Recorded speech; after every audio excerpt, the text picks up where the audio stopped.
हजरत बाबा ताजुद्दीन का जन्म नागपुर शहर से 15 किलोमीटर दूर कामठी गांव में 27 जनवरी 1861 को हुआ था। उनके पिता सैयद बदरुद्दीन फौज में सूबेदार थे। वो उनकी माता मरियम भी मद्रासी पलटन के सूबेदार मेजर शेख मीरा साहब की पुत्री थी। वे जन्म के समय से ही असाधारण थे। बाबा के पुरखे अरबस्तान के बाशिंदे थे। इन्हीं में से उनके वालिद कामकाज के लिए कामठी आए और नौकरी मिलने पर कामठी में ही बस गए। बाबा जब 1 साल के थे तभी उनके पिता का देहांत हो गया था, लेकिन 9 साल की उम्र पूरी होते ही उनकी मां भी चल बसी। नानी ने इन्हें पाल पोसकर बड़ा किया और कामठी स्थित मदरसे में तालीम हेतु भेज दिया। उन दिनों कामठी में हजरत अब्दुल्ला शाह नामक पहुंचे हुए फकीर रहते थे। एक दिन जब वो मदरसे में आए, उनकी नजर इस बालक पर पड़ी तो उन्होंने तालीम देने वाले अध्यापक से कहा, तू इसे क्या पढ़ाता है? ये तो अव्वल है, ये सब कुछ सीख कर आया। इतना कहकर शाह फकीर ने अपनी झोली से खुरमा निकाला और आधा खुद चबाया और बचा हुआ बालक ताजुद्दीन के मुंह में रखकर कहा, कम खाओ, कम सो, कम बोलो और कुरान शरीफ पढ़ो। कहते हैं कि खुरमा खाते ही ताजुद्दीन बाबा में परिवर्तन आ गया। 3 दिनों तक उनकी आंखों से आंसू बहते रहे और तब से उनकी दीन दुनिया ही बदल गई। दुनिया की चीजों में उनकी दिलचस्पी खत्म सी हो गई थी। जब वो 18 साल के थे तब कामठी में बहने वाली कनान नदी में बाढ़ आ गई, जिससे उनके घर की काफी क्षति हुई।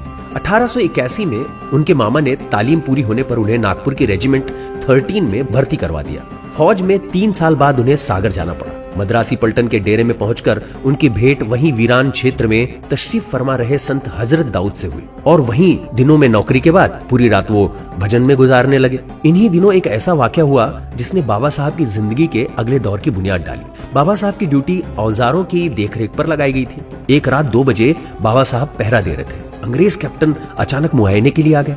मुआयने के बाद जब वो वापस होने लगे, कुछ दूरी पर एक मस्जिद में क्या देखते हैं कि जिस सिपाही को पहरा देते हुए देख रहे थे वो मस्जिद में नमाज अदा कर रहे। उन्हें गुस्सा आया, वापस आकर चेक किया तो वो वहीं देखरेख करते हुए पाए गए औजारों को।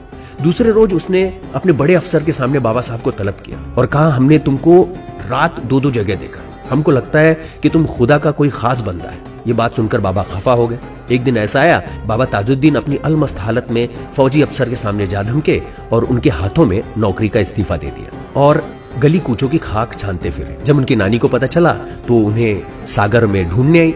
देखा कि वो तो ऐसे ही हर गलियों में घूम रहे, तो उन्हें उठाया और कामठी ले आए। दिन ब दिन बाबा के चमत्कारों की बातें दूर दूर तक फैलने लगी। वो कुछ लोगों ने जब उनका नाजायज फायदा उठाने की सोची तो उन्होंने ऐलान कर दिया कि अब वो पागल खाने जाएंगे। उन्होंने अगले दिन कामठी के यूरोपियन क्लब के समक्ष नंगे बदन घूमना शुरू कर दिया तो अंग्रेज औरतों ने गुस्से में आकर पुलिस को बुला लिया, जो उन्हें पकड़ कर ले गई। 26 अगस्त 1892 को कामठी के कंटोनमेंट वो जिला मजिस्ट्रेट के सामने उन्हें रखा गया और उन्हें पागलखाने भेज दिया गया। पागलखाने में बंद किए जाने के बाद भी बाबा ताजुद्दीन शहर की सड़कों और गलियों पर घूमते नजर आते थे।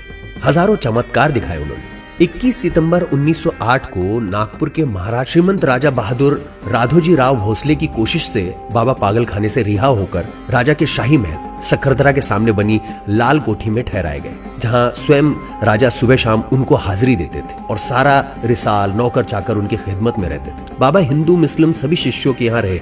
धीरे धीरे बाबा की सेहत नासाज होने लगी और 67 साल की उम्र में 17 अगस्त 1925 को सक्खरदरा में उनकी आत्मा चोले को छोड़कर चल बसी। उनका अंतिम संस्कार ताजबाग में कराया गया, वहीं उनकी समाधि है। बाबा की मजार पर प्रतिवर्ष उर्स मनाया जाता है। बाबा के अकीदतमंद दूर दराज से आकर प्रसाद चढ़ाते हैं और बाबा से मन्नत मांगते हैं। इस साल 100 साल इस उर्स के पूरे हुए हैं।